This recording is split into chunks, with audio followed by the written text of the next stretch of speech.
இன்றைய மன்னா. நமது கஷ்டங்களை உணவாக உண்பது. வேத வசனங்கள்.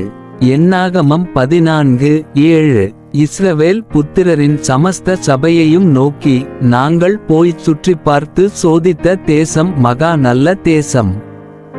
என்னாகமம் 14:8. கர்த்தர் நம்மேல் பிரியமாயிருந்தால் அந்த தேசத்திலே நம்மை கொண்டு போய் பாலும் தேனும் ஓடுகிற அந்த தேசத்தை நமக்கு கொடுப்பார். என்னாகமம் 14:9. கர்த்தருக்கு விரோதமாக மாத்திரம் கலகம் பண்ணாதிருங்கள். அந்த தேசத்தின் ஜனங்களுக்கு நீங்கள் பயப்பட வேண்டியதில்லை. அவர்கள் நமக்கு இரையாவார்கள். அவர்களை காத்த நிழல் அவர்களை விட்டு விலகிப் போயிற்று. கர்த்தர் நம்மோடே இருக்கிறார், அவர்களுக்கு பயப்பட வேண்டியதில்லை என்றார்கள். ஊழியத்தின் வார்த்தைகள். காலேபுடன் தொடர்புடைய மற்றொரு குறிப்பிடத்தக்க விஷயம் உள்ளது. அவர் இஸ்ரவேலர்களிடம் அவர்கள் உடனடியாக மேலே செல்லலாம், அவர்களால் வெல்ல முடியும், மேலும் அவர்கள் அவர்களின் எதிரிகளுக்கு பயப்பட வேண்டியதில்லை, ஏனென்றால் அவர்கள் நமக்கு உணவாக இருப்பார்கள். ரொட்டி சாப்பிட வேண்டிய ஒன்று. ரொட்டி என்பது அதிக வலிமையை கொண்டுவரும் ஒன்று. அதை சாப்பிட்ட பிறகு ஒருவரை வலிமையாக்குகிறது.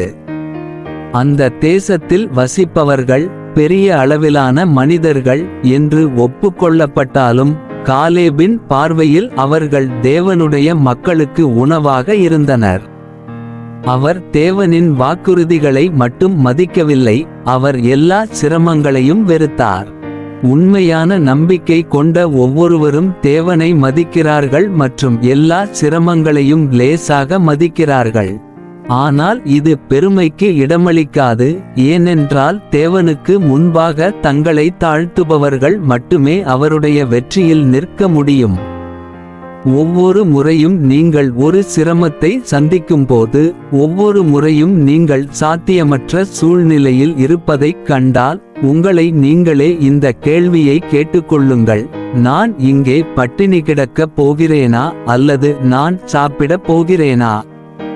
நீங்கள் வெற்றிக்காக கர்த்தரை நம்பி அவருடைய ஜெயங்கொள்ளும் ஜீவன் உங்களில் வெளிப்பட அனுமதித்தால், நீங்கள் புதிய ஊட்டச்சத்தையும் அதிகரித்த உயிர்ச்சக்தியையும் காண்பீர்கள், மேலும் நீங்கள் மீண்டும் ஒருமுறை உணவளிக்கப்படுவீர்கள். சரியாக சாப்பிடாதவர்கள் முதிர்ச்சியடைய முடியாது என்பதை நினைவில் கொள்ளுங்கள்.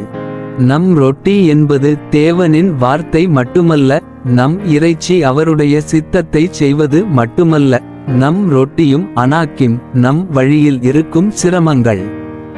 பலர் அனாக்கிமை மிக குறைவாகவே சாப்பிடுகிறார்கள்.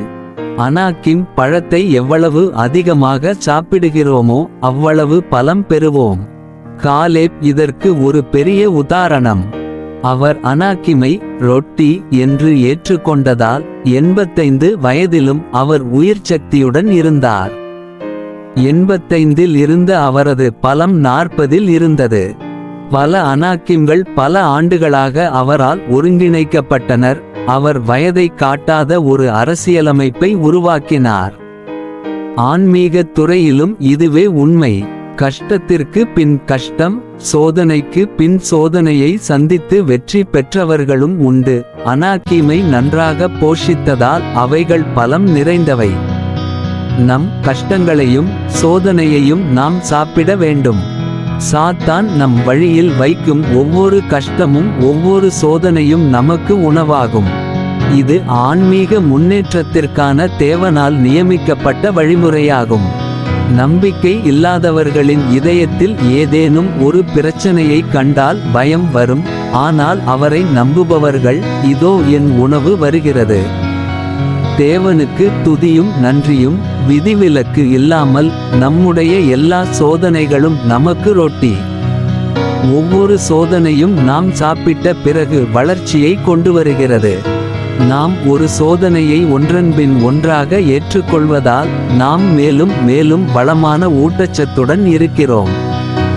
ஆமென்.